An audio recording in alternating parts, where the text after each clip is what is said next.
पत्रकार लोगों से एक पैगाम हम जम्मू कश्मीर की आवाम को भेज रहे हैं।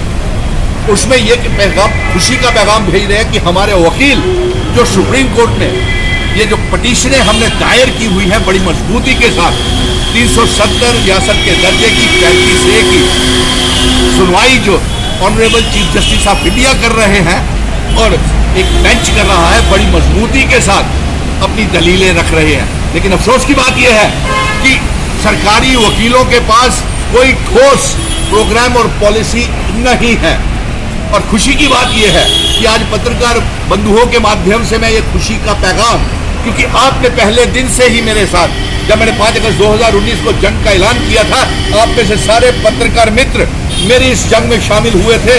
मैं अकेला ही चला था जानिबे मंजिल की ओर, लोग मिलते गए, कारवां बनता गया। और आप लोगों ने, अवाम ने मिल करके इस कारवां को चला दिया। और आज हम सड़कों से, पार्लियामेंट से होते हुए सुप्रीम कोर्ट तक ये पहुंच गए और वहां से हमें 370 35 इलाके की शर्तें वापिस आएंगी। और हंसी इस बात की आ रही है मेरे पत्रकार मित्रों, जिस तरीके की दलीलें, झूठी दलीलें सरकारी वकील दे रहे हैं, वो हंसी और मजाक का पात्र बने हुए हैं। देखिए आप, वो ये जो फैसला 370 का तोड़ने का था, ये एक सियासी एजेंडा पूरा किया गया, ये कोई एग्जीक्यूटिव फैसला नहीं था। और जिसे ये टेम्पररी कहते थे वो परमानेंट था। टेम्पररी इसलिए था कि कोई नीचे असेंबली नहीं थी और उस असेंबली ने बनने के बाद भी ये जारी रखा और ये परमानेंट हो गया। बहुत सी चीजें हमने सुप्रीम कोर्ट में सीखी है। और मजे की बात आपको ये पत्रकार मित्रों में ये बताऊं कि ये कहते हैं कि ये सही फैसला है सरकार का। अगर ये सही फैसला है तो मैं ये इनसे पूछना चाहता हूं, जिन्होंने ये तोड़ा है 370 को, कि हमारे जम्मू कश्मीर की 1 करोड़ 30 लाख अवाम का राइट ऑफ सेल्फ डिटर्मिनेशन, हमारा आत्मनिर्णय का अधिकार कहाँ है? हमसे पूछा नहीं गया। हमारी जमीनों के कानून बदल दिए, हमारे महाराजा हरि सिंह जी डोगरा रियासत का आपने नक्शा बदल दिया। और साथ में क्या ये मानव अधिकारों का उल्लंघन नहीं है? जब आप रियासत की बात तोड़ दी, जब आप रियासत की बात कर रहे हैं, जब रियासत की बहाली कहा जाता है कि रियासत बहाल कीजिए, तब ये कहते हैं कि कहीं ना कहीं हालात ठीक नहीं है। दूसरी तरफ एक नोटिस डाल के कहते हैं कि हालात ठीक है। दो मुही बिल्कुल, आपने बिल्कुल सही, मेरे पत्रकार मित्र को सही पकड़ रहे हैं, सही पकड़े हो आप। लेकिन इसके जवाब में मैं ये कहूंगा कि अफसोस इस बात का आता है कि मैंने जम्मू कश्मीर की आवाम का 1 करोड़ 30 लाख आवाम का दिल जीत लिया, जम्मू और कश्मीर को एक साथ बिठा दिया। यहाँ की जम्मू कश्मीर, लद्दाख और पीओके गिलगित बल्टिस्तान की आवाम का भी आत्मा जीत लिया। किसके ऊपर? डोगरा रियासत की वापसी के ऊपर। किसके ऊपर? इंस्ट्रूमेंट ऑफ इलाक की शर्तों की वापसी के ऊपर। एतमाद मिशन स्टेटहुड ने जीत लिया। लेकिन आज पूरे मुल्क में एक दौड़ सी लगी हुई है, पूरे मुल्क में 2 गठबंधनों को बांटा जा रहा है, एक इंडिया के नाम के ऊपर, एक एनडीए के नाम के ऊपर। और मजे की बात यह है कि कश्मीर के नेता भी रियासत के दर्जे की जंग को छोड़ करके, 370-35A की जंग को छोड़ करके कोई एनडीए में घुस रहा है, कोई इंडिया में घुस रहा है। अरे इंडिया और एनडीए के एजेंडे में 370 की वापसी नहीं है, महाराजा हरि सिंह जी की डोगरा रियासत की वापसी नहीं है, महाराजा जी की इलाहाक की शर्तों की वापसी नहीं है।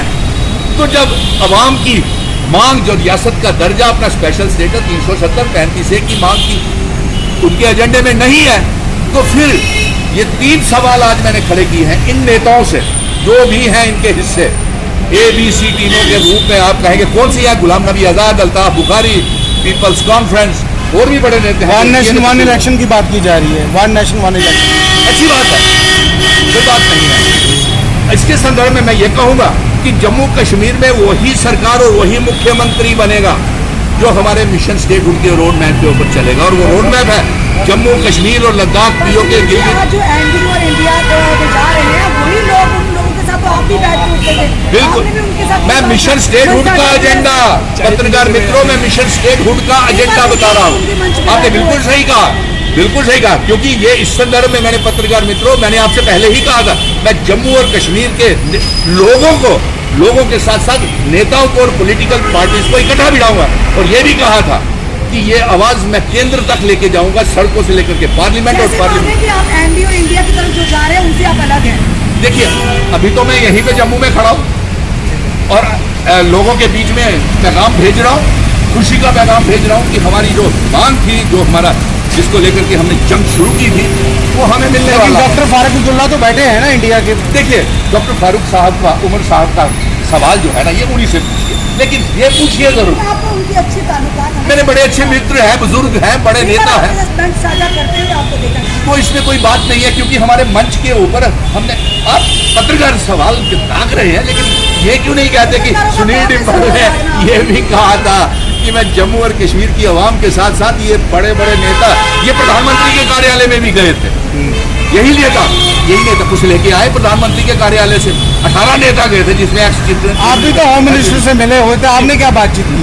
मैंने तो रियासत के दर्जे की वापसी की बात की, और मैं सब मांग कर रहा हूँ और आज भी जंग लड़ रहा हूँ। और मजे की बात यह है, मुबारक किया आप लोगों के माध्यम से, क्योंकि आप एक जरिया है लोगों तक पैगाम पहुंचाने का। और 3 सवाल मैंने आज खड़े किए हैं कि एनडीए और इंडिया के गठबंधन में रियासत के बारे में एजेंडा क्यों नहीं।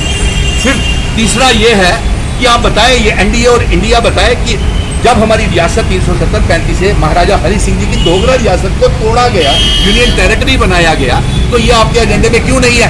एक मिनट, तो फिर हमारा राइट ऑफ सेल्फ डिटर्मिनेशन कहाँ गया? क्या आप नहीं सोचते हैं कि हमारे साथ डोगरों के साथ एक